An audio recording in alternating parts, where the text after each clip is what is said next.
Hello, everyone, and happy Memorial Day. Today's the day that we set aside to remember those who have given their lives for our freedoms. And in today's climate, I pray to you, my brothers and sisters, do not let their sacrifice be in vain. Keep fighting for your freedoms because they're trying to take them away. And today, as promised, get my notes ready. We're going to talk about the three amendments, the Reconstruction Amendments that came following the War for Southern Independence, the 13th, 14th, and 15th Amendments. The 13th Amendment, we're going to go with that first. Neither slavery nor involuntary servitude, except as a punishment for a crime whereof the parties shall have been duly convicted, shall exist within the United States or any place subject to their jurisdiction. Congress shall have the power to enforce this article by appropriate legislation. The 13th Amendment, basically, it's pretty cut and dry. It abolishes slavery and involuntary servitude except as a punishment for a crime. They passed it. It was passed by both houses by the end of January in 1865 and was ratified by the states on December 6, 1865. And Secretary of State William H. Seward proclaimed it as a part of the Constitution on December 18th. And it was the first of the three amendments to come after the War for Southern Independence. Not really a whole lot of detail. We're going to go into this because, like I said, it's pretty cut and dry. But as the first enforcement legislation, Congress passed the Civil Rights Act of 1866, which guaranteed black Americans citizenship and equal protection of the law, although not the right to vote. The amendment was also used as authorizing several Freedmen's Bureau bills. President Andrew Johnson ended up vetoing these bills, but with the supermajority Congress had at the time, they overrode his vetoes to pass these laws. Now, the 14th Amendment is a whole lot more detail involved in that. It defines citizenship and goes into a little bit more detail. All persons born or naturalized in the United States and subject to the jurisdiction thereof are citizens of the United States and of the state wherein they reside. No state shall make or enforce any law which shall abridge the privileges or immunities of citizens of the United States, nor shall any state deprive any person of life, liberty, or property without due process of law, nor deny to any person within its jurisdiction the equal protection of the laws. Representation shall be apportioned among the several states according to their respective numbers, counting the whole number of persons in each state, excluding Indians not taxed. But when the right to vote at any election for the choice of electors for President and Vice President of the United States, representatives in Congress, the executive and judicial officers of a state or members of the state legislature thereof is denied to any of the male inhabitants of such state being 21 years of age and citizens of the United States or in any way abridged except for participation in rebellion or other crime, the basis of representation therein shall be reduced in the proportion which the number of such male citizens shall bear to the whole number of male citizens 21 years of age in each state. No person shall be a senator or representative in Congress or elector of president and vice president or held any office, civil or military, under the United States or under any state, who, having previously taken an oath as member of Congress or as an officer of the United States or as a member of any state legislature or as an executive or judicial officer of any state, to support the Constitution of the United States, shall have engaged in insurrection or rebellion against the same, or given aid or comfort to the enemies thereof, but Congress may by a vote of 2/3 of each house remove such a disability. The validity of the public debt of the United States authorized by law, included debts incurred for payment of pensions and bounties for services in suppressing insurrection or rebellion, shall not be questioned, but neither the United States nor any state shall assume or pay any debt or obligation incurred in aid of insurrection or rebellion against the United States, or any claim for the loss of or emancipation of any slave, but all such debts, obligations, and claims shall be held illegal and void. The Congress shall have the power to enforce by appropriate legislation the provisions of this article. Now, there's a whole lot we need to discuss. 14A is arguably one of the most consequential amendments of the United States, and it's also one of the most litigated. It addresses citizenship rights and equal protection of the laws, and was proposed in response to issues related to former slaves following the War for Southern Independence. It was adopted as part of the Constitution on July 9th, 1868. And it was bitterly contested. And that was especially in the former Confederate states, because they were forced to ratify it in order to be readmitted to the Union and regain their representation in Congress. Now, what Section 1 does, it formally defines United States citizenship and also protects various civil rights from being abridged or denied by any state. And it was made in response to violence towards former slaves by angered former slave owners and people who didn't feel that slaves should be emancipated or have citizenship or anything like that. An ignorant view, yes, but it happened. The Joint Congressional Committee on Reconstruction found that only an amendment to the Constitution would be strong enough to protect the rights of the former slaves. Now, this section is the most frequently litigated part of the Constitution. The Citizenship Clause pretty much overruled the Dred Scott decision from the Supreme Court that Americans of African descent were not citizens, could not become citizens, nor enjoy the benefits of citizenship. And quite a number of members of Congress voted for 14A in order to eliminate any doubts about the legalities and whether or not the Civil Rights Act of 1866 was constitutional or not. And it was also to ensure that no future Congresses could repeal or alter the main provisions of that act. That Civil Rights Act granted citizenship to all persons born in the United States if they were not subject to a foreign power, and this clause of 14A made this rule constitutional.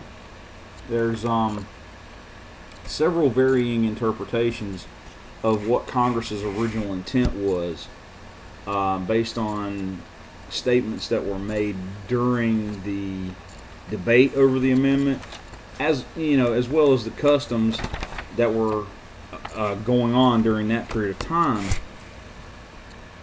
Some of the major issues that rose up about this clause are: to what extent did it include Native Americans, the coverage of non-citizens who were legally present in the United States when they have a child, whether it allows someone to revoke their citizenship, and whether it applies to illegal immigrants. 14A provides that children born in the United States and subject to its jurisdictions become American citizens at birth. And at the time of passage, 3 prominent senators joined President Andrew Johnson in arguing that 14A would grant citizenship to children born to foreign nationals in the United States. And several scholars dispute that, and it also disputes whether the Citizenship Clause should apply to children of illegal immigrants today, because that problem really didn't exist back in the 1860s. Congress has repeatedly had discussions for a lot of years recently in passing a law or another constitutional amendment to reduce the practice of so-called birth tourism, in which foreign nationals come to the United States, give birth, only to gain the child's citizenship. And the clause's meaning with regard to children of immigrants was put to the test back in 1898 in the Supreme Court case United States versus Wong Kim Ark. And it held that under 14A, someone who was born within the United States to Chinese citizens who have a permanent home and residence in the United States and are not carrying out business with them, and are carrying out business within the United States, and whose parents were not employed in a diplomatic capacity or any other capacity by a foreign power, was a citizen of the United States. And subsequent decisions have applied this to people of other countries. The Privilege and Immunities Clause is pretty much the same as the similar clause from Article 4, which we discussed earlier, and we're not going to go into a whole lot of detail of that because it's pretty much the same thing. And the Due Process Clause also is pretty much verbatim from the Fifth Amendment, although the subtle difference is the Fifth Amendment applies to the federal government and this clause applies to the states. And both of these clauses have been interpreted to encompass the identical doctrines of procedural due process and substantive due process, and I'll give you a little bit of explanation on that. Procedural is the guarantee of a fair legal process when the government tries to interfere with a person's protected interest in life, liberty, or property. And substantive due process is the guarantee that fundamental rights of citizens will not be encroached on by the government. Now, we got some other stuff in here about representation in Congress, and since this amendment did not give the right to vote to former slaves, it basically says that if you restrict the right to vote for people, then your representation in Congress will be diminished by that percentage of the people that you disenfranchise. And the next one, the next clause talks about officials of the former Confederate States. If they were members of that, they were barred from holding any federal office whatsoever, but Congress was given the option to vote by a supermajority to remove that, which they did eventually, because several former Confederate officials ended up serving in Congress later on down the line and in other capacities in the federal government. And the last part basically says that the United States federal government will not pay any debts incurred by the Confederacy, and they will not pay any monies to the emancipation of slaves. So pretty much if the Confederate States owed you money, you were screwed, and whoever owned slaves, they weren't getting paid for the freedoms of those slaves. So now what we will do is go to the 15th Amendment, and this is going to be pretty cut and dry, pretty short. Not a whole lot of time in this video, but that's the way it gets with some of these amendments. That's why I'm trying to clump a few of them together. 15A says, the right of citizens of the United States to vote shall not be denied or abridged by the United States or by any state on account of race, color, or previous condition of servitude. The Congress shall have the power to enforce this article by appropriate legislation. And it pretty much says that 15A prohibits the federal government and each state from denying a citizen the right to vote based on the fact of what race they were, what color they were, or the fact that they used to be a slave. It was ratified February 3rd, 1870, and was the last of the Reconstruction Amendments. And 3 states had to approve these amendments in order to be readmitted to the Union. If I remember correctly, it was Virginia, Mississippi, and Texas. In the final years of the War for Southern Independence and in the Reconstruction era, Congress was repeatedly debating the rights of millions of former slaves. And Supreme Court decisions in that era interpreted this amendment rather narrowly. And in a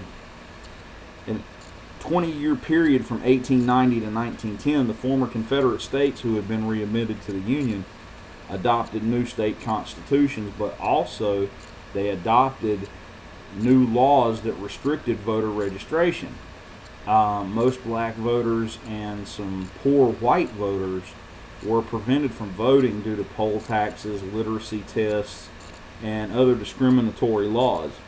And starting in the 19-teens, the Supreme Court began to use a more broad interpretation in order to put a stop to this. Now, that's the end of this video. What we're going to discuss next is more videos down the more of the amendments. We're going to go 16, 17, 18, and 19. I'm going to try to get all 4 of those in one next time. And that's the end here, and I will bid you all a wonderful day. God bless, and peace.